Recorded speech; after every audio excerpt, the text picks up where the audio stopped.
Kayamkulam urban സഹകരണ സംഘത്തിന്റെ ആഭിമുഖ്യത്തിൽ കേരള സർക്കാരിന്റെ ഓണച്ചന്ത ആരംഭിച്ചു. Bank president advocate U Muhammad ഉദ്ഘാടനം നിർവഹിച്ചു.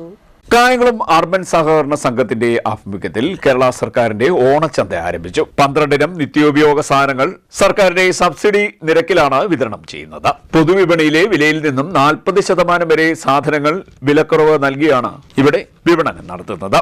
ഇതിന്റെ വിതരണോദ്ഘാടനം urban bank president advocate U Muhammad നിർവഹിച്ചു. കേരള സർക്കാർ ഈ ഓണം കാലഘട്ടത്തിൽ പൊതുവിപണിയിലെ ഭക്ഷ്യധാന്യങ്ങളുടെ അമിതമായ വിലക്കയറ്റം നിയന്ത്രിക്കുന്നതിന് വേണ്ടി സംസ്ഥാന സർക്കാരിൻ്റെ നിയന്ത്രണത്തിലുള്ള കൺസ്യൂമർ ഫെഡ് വഴി കേരളത്തിലെ സഹകരണ സംഘങ്ങൾ വഴി ഓണ ബസാർ ആരംഭിച്ചിരിക്കുകയാണ്.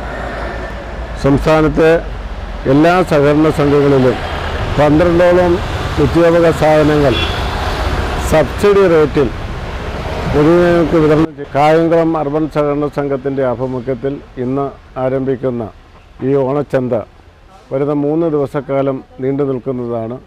ഈ പ്രദേശത്തെ ജനങ്ങൾക്ക് സഹായകമായ രീതിയിൽ ഭക്ഷ്യധാന്യങ്ങൾ വിതരണം ചെയ്യുക എന്നുള്ളതാണ് സംഘത്തിൻ്റെ ലക്ഷ്യം.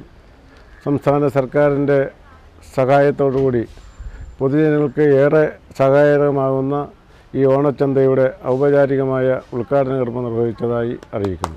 സംഘം secretary J Smitha, Riya MK, Areena, Ashok, Y Haris, N Murugadas എന്നിവർ നേതൃത്വം നൽകി. CDNet news, Kayamkulam.